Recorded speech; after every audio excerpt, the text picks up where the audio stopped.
Hello, what's up, everyone? I'm Aaron from Bluebird Languages, and today I'm here to talk about languages.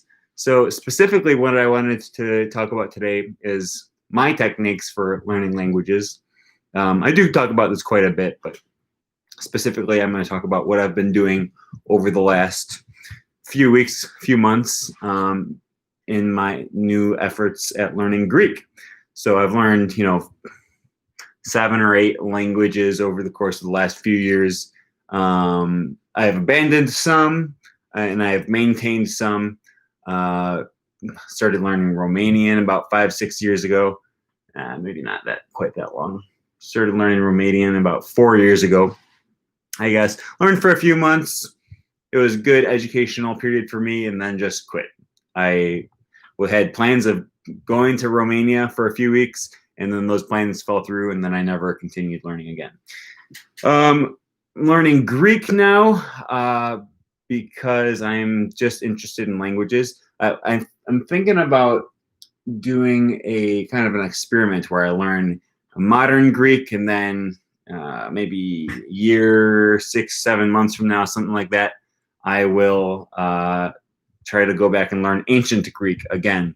And it's just interesting. I'll call it an academic curiosity, right? I'm not learning Greek because I necessarily am dedicated to going to Greece or speaking with Greek-speaking people. It's just more of an interest for me. So we'll see how far that takes me, and maybe one day I will go to Greece. Who knows? But anyways, hello, Rasmus A. Thanks for commenting. How's it going? Like I always say, I'm very interested in hearing from you guys when I do these live streams. Excuse me, because if I wasn't, then I would just record videos and upload. So I want to hear from you guys. Please let me know where you're from and what languages you're learning and what languages you speak. I'm very interested in hearing back from you guys when I do these live streams. So if at any point during this live stream you have a question about something I said, or you need a clarification, or you just want to ask a question, that's what I'm here for. So like I said, let me know who you are, where you're from, what languages you're learning, and what languages you speak as your native language. I actually end up learning a lot through these live streams about different people and what languages are spoken where. It's really cool. It's educational for me. So that's good. Don Graham says, I'm learning Esperanto. Saluton! Mi ankaŭ lernas Esperanton. Mi parolas Esperanton, said ne tute bone. All right, Donald Graham from North Augusta, South Carolina, learning Esperanto on Duolingo. How have you found Duolingo to work for you for learning Esperanto? I know a number of people who have basically become fluent speaking Esperanto almost exclusively with Duolingo. UX says, my shirt is pretty interesting. Yeah, I've had this for years. It's glow in the dark too. If there was no light in this room, the words would still be growing. China, French, and Italian, Chinese, and English. Wow, that's quite the repertoire. All right, we got Mehmet from Turkey, speaking Turkish, English, some Arabic, learning French, and studied some Russian, but now gone. Yeah, that happens to all of us, right? Like I was learning Romanian a few years ago, no more. I spent a very short amount of time learning Portuguese before I went to Portugal 2 summers ago. I would like to maybe eventually learn Portuguese again, just because it's one of the most common languages. And I would really like to go to Brazil. So who knows, maybe I'll pick it back up again. I don't think it'll be too hard since I already speak Spanish and French and Esperanto. All right, let's see. We got Cowan Fernandez from Brazil and learning German. Excellent. If you don't mind my asking, what drives you to learn German? I don't think you run into many German speakers down there in Brazil, so I'm just curiosity what drives that interest. All right, and then we have something here in Russian, and I don't know what it says. At least it looks like Russian to me. Ukrainian or something, I don't know. Something Cyrillic. Hi, people. All right, Rasmus is watching from Estonia. Says, I am learning Danish and Icelandic. My native language is Persian. I can speak English, Estonian, some Hungarian, some Danish, and some Icelandic. Interesting. That's quite the spread you got there. So Estonian and Hungarian, I believe, are closely related, along with Finnish, right? So you got a small connection there. And then you also have Danish and Icelandic and English are all Germanic languages. So there's probably some similarities there, right? How similar do you find English, Danish, and Icelandic? Just out of curiosity. And Estonian and Hungarian, by the way. And have you learned any Finnish? Just out of curiosity. It's 9 p.m. Where are you? You must be like almost exactly an hour away from me. Australia, or I mean 12 hours away from me. Australia or China or where is it 9 p.m. right now? Because it's 10:30. Oh, you're 9.5. You're 11.5 hours different from me. India. Okay, gotcha. Interesting. Yeah, when I was in Afghanistan, we were like 9.5 hours different or something. All right, I hear that language is a tool and this is the most expensive tool. Don't know what that means. Language isn't expensive. How much did it cost you to learn your native language? No. Okay, cool. Well, with all that said, I want to talk a little bit about what I've been doing to learn Greek. And I made a video 3 weeks ago, talking about what I did. Maybe it was last week. Maybe it was last week. No, 2 weeks ago. I was talking about an experience that I had trying to learn ancient Greek about 12 years ago, 13 years ago. And I failed. Fell flat on my face. Didn't learn any Greek. Learned a few words. It didn't really help me.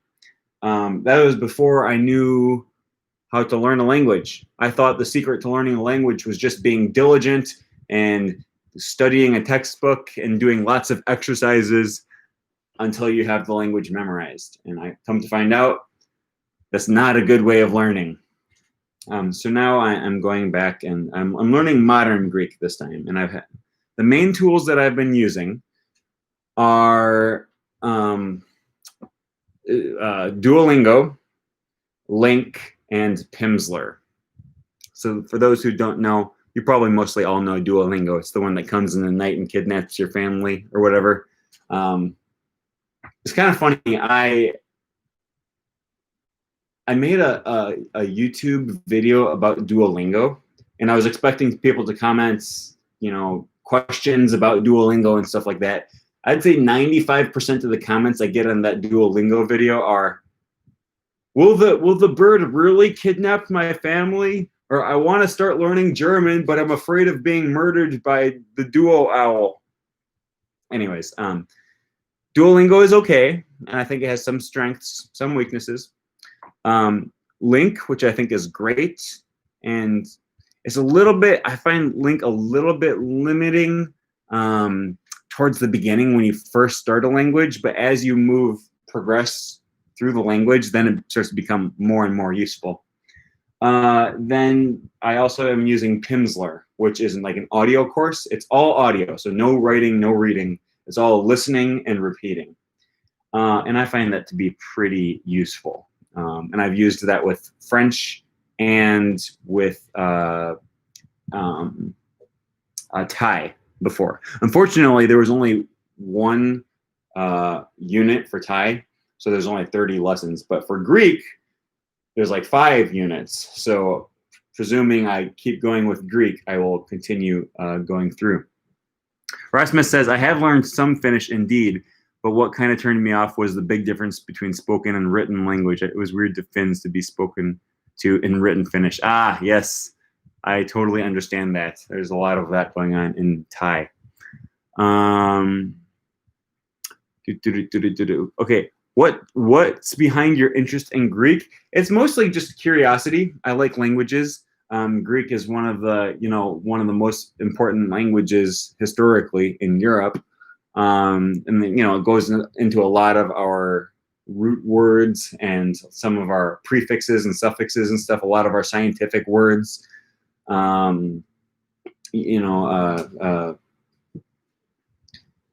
Just a lot of things are in English they can be related back to Greek. So that's kind of my interest.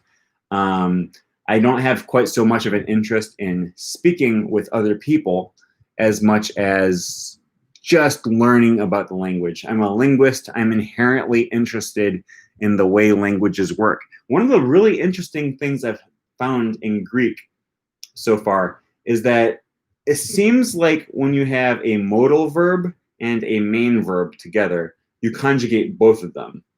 So if you don't understand what that means, I can give you an example. He can come. Okay. In English, we would say he can come. Now you say he comes with that little S at the end of the word comes, right? Because you conjugate that verb for the third person, he. So he can come doesn't use that S because you conjugate the can, right? He can.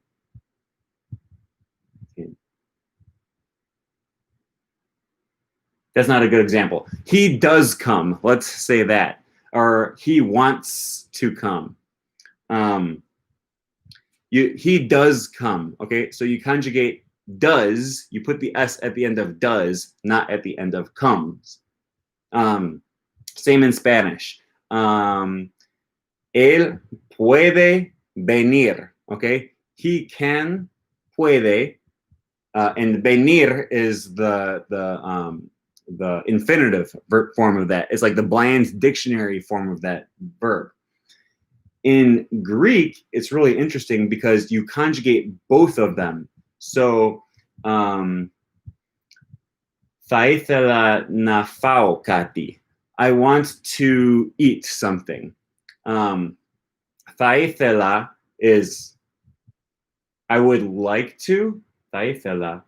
And να φάω is I eat, or to eat, like I to eat or something. And then, but you change both of those if you're going to change it to the second person. Θα θέλετε να φάτε κάτι. You want to, you eat something, right? And so that's an interesting difference I've discovered between Greek and some of the other languages that I've learned. I don't think I've ever come into contact with a language where you conjugate both the modal verb and the main verb, but it's been very interesting for me. I didn't even know that there was languages who do that. Anyways, that's part of my interest. I just like learning new languages. Up until now, all the languages that I really have learned have been romance languages or romance related. Like Esperanto isn't quite a romance language, but it's close enough to the point where it has a lot of similarities to French and Spanish. Thai is obviously completely unrelated, but Thai is also a language that I haven't really become proficient in yet. So, but Greek is like close enough. It's still Indo-European, but it's different enough from French and Spanish and Esperanto and English that I'm enjoying it. It's a lot of fun. So, anyways, like I was saying, the differences between the three main resources I've been using for learning Greek are Duolingo, Link, and Pimsleur. Okay. Eventually, in maybe a month or two, I'm already starting to get bored with Duolingo. I think there's still some benefit in it for me. But man, isn't it just boring sitting and doing those translations on Duolingo all day? Like, I want to be a diligent language learner and I want to like make sure I'm practicing. And to their credit, Duolingo, they do have a pretty well-developed gamification system where it's like reminding you, hey, don't forget, like, don't break your streak, right? I don't want to break my streak, so I practice every day, and that's about enough to encourage me to keep practicing.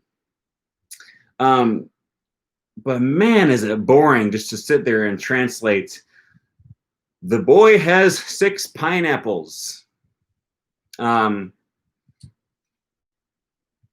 Link is more interesting because you're reading stories, right? And as you progress, the stories get more and more interesting. And you can import your own material. You can import things that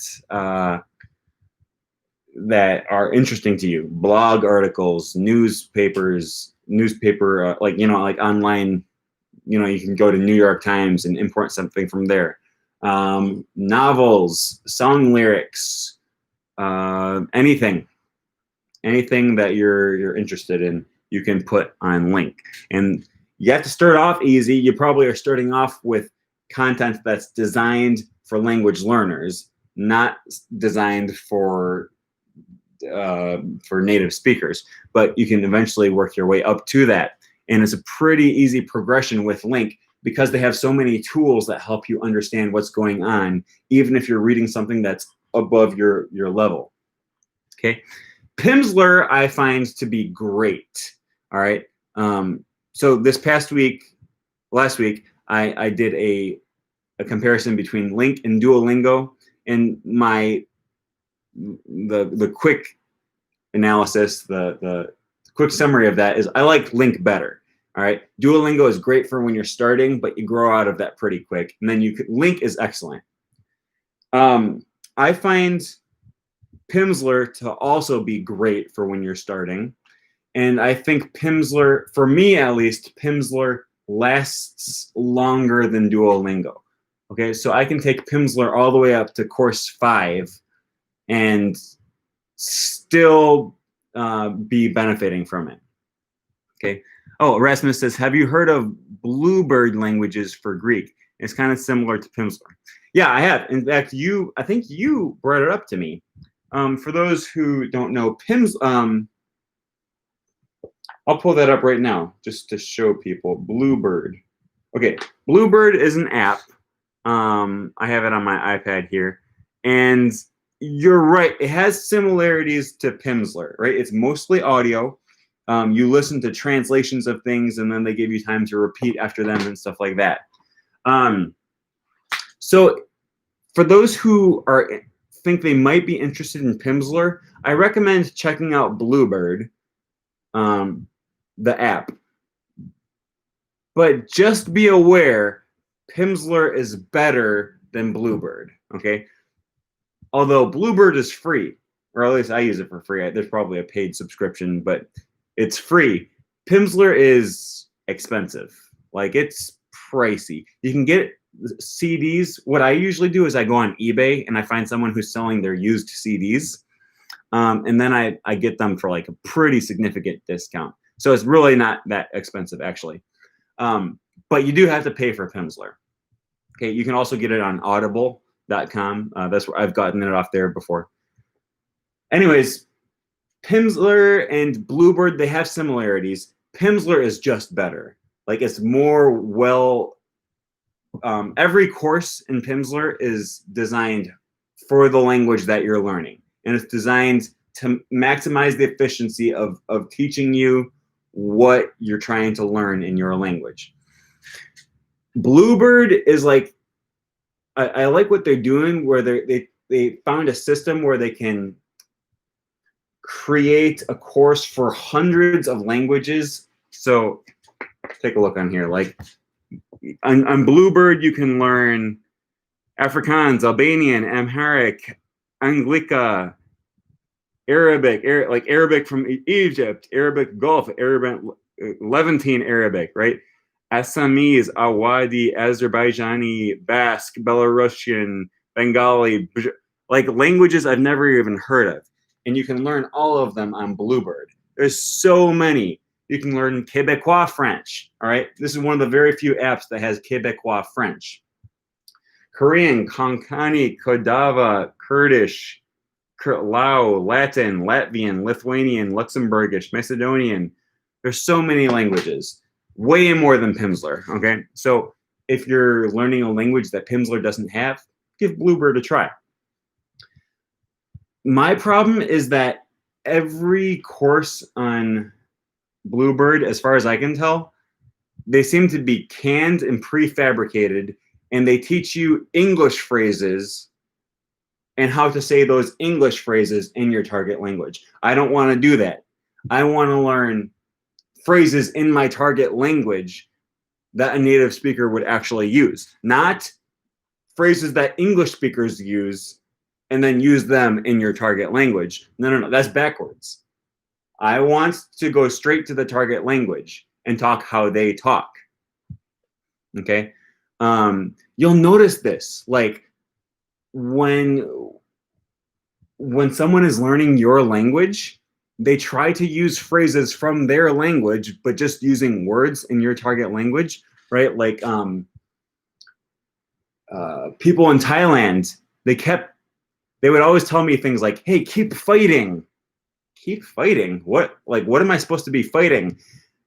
Keep fighting is a phrase in Thai, okay? And that's what they say, like, keep going, like, yeah, you're doing great, keep going, good job. That's what they say that's what they mean when they say keep fighting. In English, it doesn't mean that, okay? You can't just translate the phrase keep fighting into English and then expect to make sense in your target language. So that's why I don't like Bluebird. Now, it's not nothing. Like, I would rather use Bluebird than just not study at all, especially if you're learning one of these obscure languages. I guess I shouldn't call them obscure because that's offensive to people who speak them. But I've never heard of Malavi, Marathi, Marawi, Meitei, Mewati, Mizo. Okay, Mongolian I've heard of. Nagamese, Northern Sotho, like Orono. There's so many languages in here. So if the good thing about Bluebird is if you're learning one of those, then you have something. You can go to Bluebird and you can learn something. Here, Christopher Keating says, keep up the good fight. Yeah, I guess that would be like similar to what Thai people would say when they say su, right? Keep fighting. But the thing is, English speakers don't use this phrase all that often. How often do you tell someone, keep up the good fight? It's just better to learn what an English speaker would say rather than learning what a Thai person says and then translating that and then saying it in English. Okay, so that's the difference between Pimsleur and Bluebird. All right, Bluebird, they take English phrases and teach you how to say it in your target language. Pimsleur starts with, how are we going to get you to say things that already exist in your target language? And it's mostly conversational. Pimsleur is based off of teaching you how to have conversations with other people, right? So they start off teaching you, almost every series starts off the same.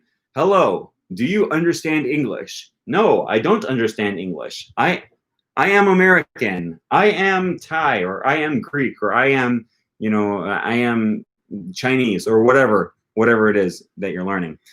And it starts teaching you how to have these conversations with other people. So why am I using this resource if my goal is not necessarily to have conversations with Greek people? I just find Pimsleur to be a really well put together course that starts at nothing. They assume you know nothing in your target language.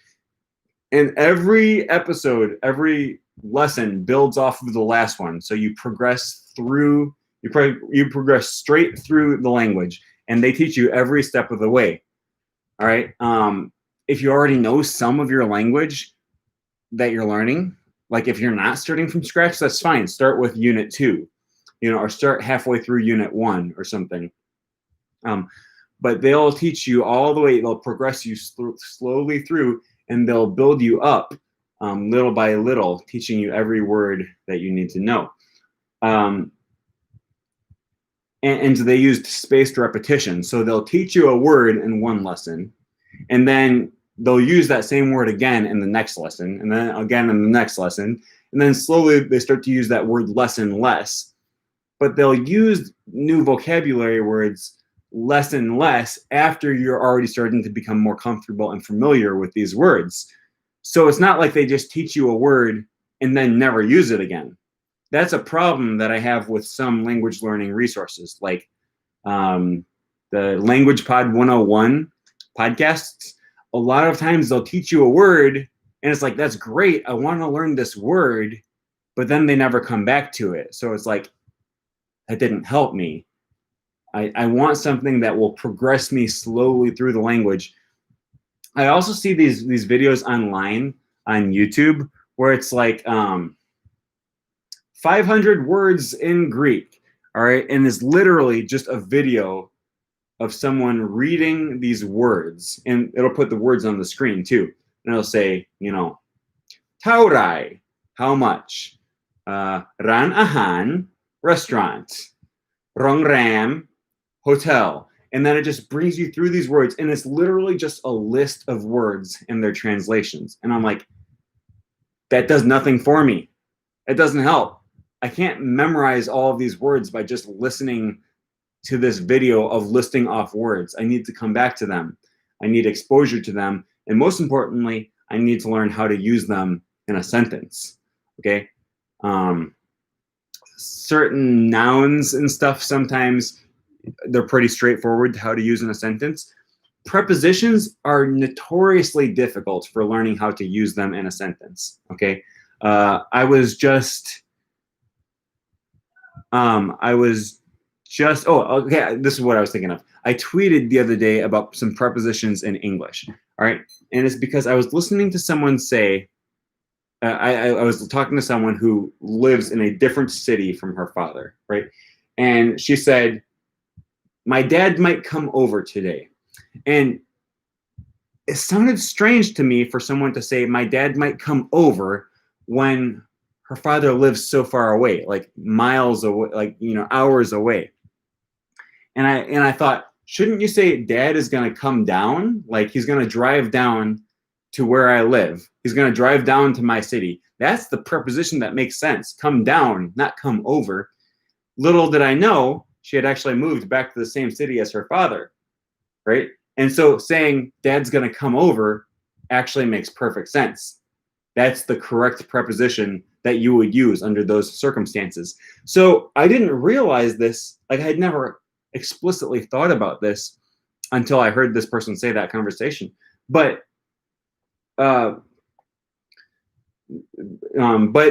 we have a preposition in English that says, I'm going to come to your house from within the same city, as opposed to the preposition in English that says, I'm going to come to your house from a different city. If you said, dad's going to come down and visit, what that means is he's coming from a ways away, right? He's coming from somewhere up north. Or you could say he's going to come up and visit, which means he's coming north from where he originally was in the south. As opposed to dad's going to come over, which just means he's coming from within from within the same city. Why is there a difference between those two concepts? Why do we need a different word for those things in English? I don't know. Prepositions are weird. It's like the difference between pissing on something, pissing in something, and pissing off something, right? There's no, like, pissing on somebody is very, very different from pissing off somebody. They have absolutely nothing to do with each other. There's also the difference between being on a bed and being in a bed, right? Like, when you think of being in bed, we all know what being in bed means, right? We're actually on the bed. We're not in the bed. It's not like you burrowed into the mattress and then you're like inside of it. When we say I'm in bed, what we actually mean is I'm on bed, but I'm under the covers. Isn't that weird? or maybe an object would be on the bed. But how is that really any different from being in bed? Like we have a different preposition that's used to mean I'm on a bed under the covers, as opposed to on a bed not under the covers. So that's just that. I say all of that just to say that when you're learning new words, especially prepositions and verbs and different kinds of things, you need to know how they're used in a sentence. You can't just translate this word into your target language. Like you can't just translate the word in and expect it to be used the same way as in bed, right? Or at, right? Because I can be at the store. I can say at 5 o'clock. And that preposition at, between at the store, at 5 o'clock, they have totally different meanings, and it might not be the same thing in your target language. So learn words in the context of a full phrase, not by themselves. Okay. I'm missing a lot of comments here. Sorry, guys. Normally I try to respond to your comments more often. All right. Okay. I hear a lot of people talking about Timmy. What's that? Timmy looks innocent. All right. If you were a Spanish teacher in an American high school, how would you go about teaching beginners and intermediates in a classroom setting?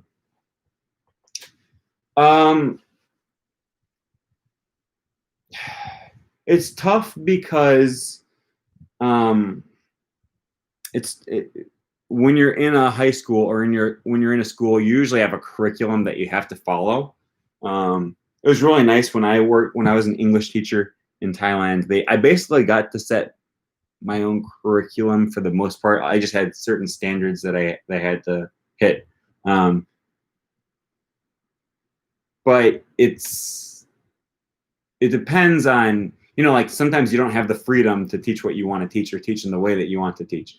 I use a lot of comprehensible input in my classes, meaning we did a lot of reading, we did a lot of listening from native speakers. And that way you get to hear how native speakers talk, you get to hear how they use certain phrases in a natural way, rather than just memorizing word lists. And we did memorize some vocabulary and stuff like that. We did vocabulary quizzes. But I like to do vocabulary that's based off of what you're reading in class. And especially if you're reading material that intentionally repeats words over and over again. So I created this book a few months ago. Many of you know about it if you've been following my channel. And, and I intentionally repeat words, right? So Jeremy is a dragon. Jeremy decided to search for donuts because he's hungry for donuts, right? So he decided to search for donuts, and then he searched in the flower field, right? If you're a beginner in English, you might not know what the word search means, but you're getting exposed to this word multiple times. He decided to search for donuts. He searched for donuts, but he didn't find them, right? He searched for donuts here. He searched for donuts there, but he didn't find. So you're getting lots of exposure to the word search and to the word find. And not only just to that word, but you're getting exposed to it in different contexts. Present tense, past tense. By the way, if anyone's interested in this book, you can find it on Amazon. It's in Spanish, English, French, Thai, Tokipona, Spanish. And it's designed to take you from beginner up to intermediate. I mean, the book won't take you by itself, but it's part of the process.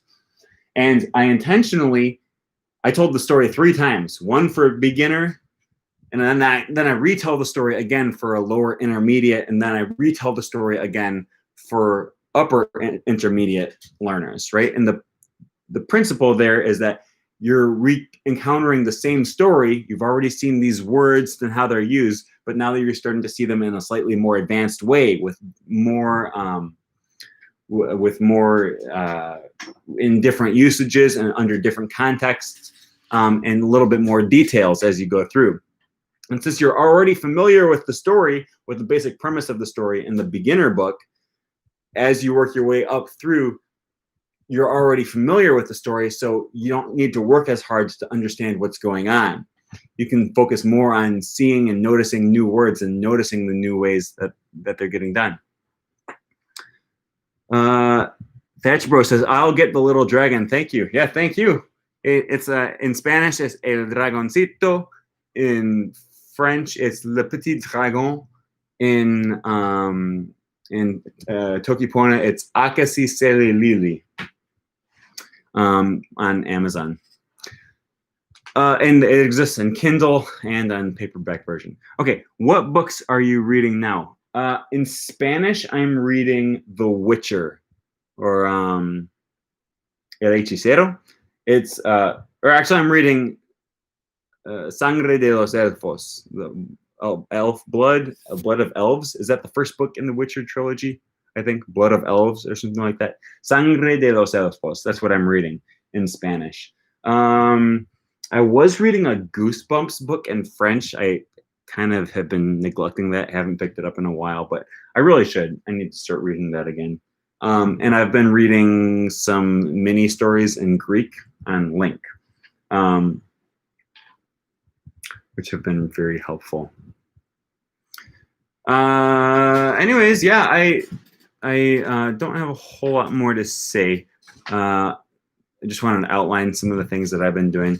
If anyone has questions about my method or suggestions, I'm not up here to pretend like I have all the answers or that you all need to be like me.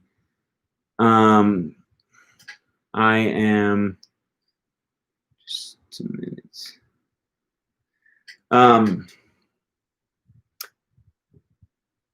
Yeah, I learn too. And in fact, I learn a lot from people on this channel. Like I said, Rasmus, just a few weeks ago, a month or two ago, maybe, told me about Bluebird Languages, the app, and man, he was right. He sent me, he told me about that, and I looked it up, and that's a pretty cool app. I don't love it better than Pimsleur, but the really nice thing about Bluebird is that no matter what language you're learning, it's almost guaranteed you can learn from that app. Like, they have so many languages. If you're learning Ojibwe or, a language that only has 500 speakers, they probably have it. What do you think of SML? I've actually never used SML before, but I really should check it out. I'm going to check it out. I'm going to go look at SML. I wonder if they have Thai. Actually, what languages can I learn on SML? Learn languages easily with SML. What languages do they have?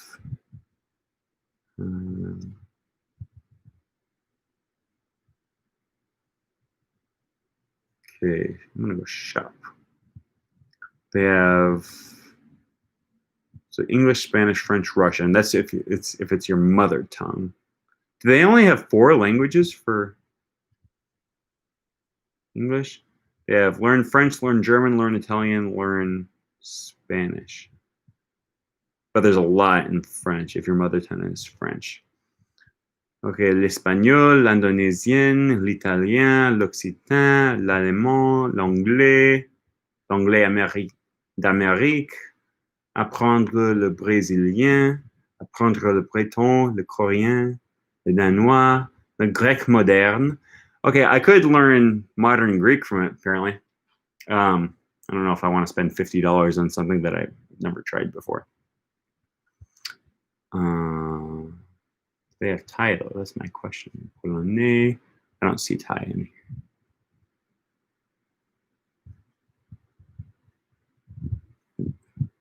here. Perfectionnement. Russe. Yeah. I've never tried SML, but I am open to hearing other people's experiences with SML. Okay, I think it's basically parallel texts in your native language and the target. Do you know some easy to read famous novels? I always recommend Le Petit Prince. Okay. No matter what language you're learning, they've probably translated this into your target language. And translations aren't the best, but when you're reading something easy like this, it's, yeah. Well, obviously, if you're learning French, then this is a great, easy book to read. But I also read the Esperanto translation and the Spanish translation. You know, as long as it's translated by a pretty professional person, I think that's fine. So that's an easy book to read, and it's like interesting too. It's like it's a children's book, but it's also kind of ironic and like kind of funny and like sort of deep and philosophical for adults. It's not just a children's book. In fact, I was talking to a college student in Quebec a year or two ago, and she says, I read that book every year because it's just deep, you know. It's like Shrek, right? Shrek is a kid's movie, but there's a lot of vulgar jokes that kids don't pick up on that are designed for adults. Okay, I think Pimsleur is way too slow to learn, so I'll try Bluebird. Yeah, I mean, if you don't like Pimsleur, try Bluebird. Can't hurt to try. I don't love Bluebird. I think it's okay. It's can be useful, can be helpful, but it's not. I'm not gonna dedicate a lot of time to Bluebird because I don't particularly love the system. Okay, did you try learning Greek on the basis of English or Spanish? Maybe even French. I mean, Bluebird Languages. I've only been learning Greek for like 2 months, right? But I've only used Greek from English, other than obviously Link, which you're just reading Greek texts all in Greek, right? But I've learned Greek on Duolingo and with Pimsleur, both through English. I did look up to see if I could learn Greek through Spanish or Greek through French on Duolingo, but they don't have those courses up yet. I could potentially do Greek through French through SML. That would be interesting. I just don't want to spend the money to try it out just yet. Maybe I'll look up some reviews on SML and see if other people think it's worth it. Okay, have you used your French in France? Just curious to hear about reactions you got. Yeah, I have.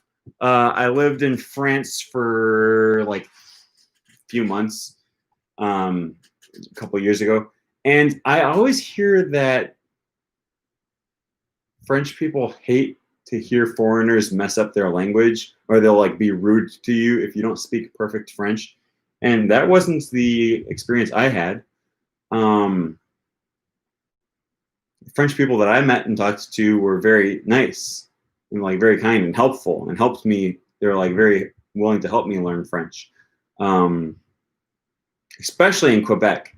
People in Quebec were, very willing to stop and let me and speak slowly to me and repeat themselves and correct my mistakes and stuff like that. But not in a nasty way, but in like a helpful, constructive criticism kind of way. Have you watched Stephen Krashen's lectures in YouTube? They're so entertaining and at the same time informative. I've watched some of his videos. Does he have like a lecture series on YouTube? Because I haven't seen that, but I've seen some videos by Stephen Krashen. He has one really interesting video. It's famous, but it's from like, I don't know, probably the 80s or something. It's very old. And he goes through this spiel about, first he speaks in German like really fast, and he's explaining something in German. I don't know what he says. I don't speak German. But then he's like, at the end of his tirade in German, he says, all right, now, how many of you learned some German there? And everyone's like, no, I didn't understand anything he says. And he says, okay, good. Now I'll go into teaching you how you should actually teach German. And then he says, I have two hands. I don't know how to say that. Ich hast du Hand or something, right? Ich hast du eyes. And, he goes through, I have two eyes. I have two hands. And he pulls out, he says, I have cigarettes. And he throws them away. He says, cigarettes and Nick, like not good. Nick isn't good or something. However, I don't know. I don't know how to say that in German. How do you say cigarettes are not good in German? It's funny because I feel like this is one of the few channels where I could actually pose that question and one of you will know. He throws them away and he says, cigarettes are not good. But he's just illustrating the point that first he spoke all in German and you didn't understand anything, even though he was like explaining the grammar rules in German, but you don't speak German, so you didn't understand. Then he goes back and he does it slowly and he points to his body parts for context and he points to the cigarettes and you just understand what he's saying and you learn. And it's very helpful. So anyways, that's about all I have to say today. If we have any other questions, I'll take them in the last minute or so. I don't see any questions or comments coming in. So anyways, thanks to everyone who has been watching. Thanks to everyone who comments. I really appreciate all the discussion going on here. I feel like maybe my chat is lagging because sometimes it takes people a few minutes to get caught up to where I am. Oh, here, Mehmet says, merci beaucoup. Merci à toi. Merci à vous. Thank you, thank you, thank you. Okay, yeah, thanks everyone. All right, now we're caught up with the comments. Thanks. All right, well, I appreciate everyone who's joining, and I'll see you guys next time.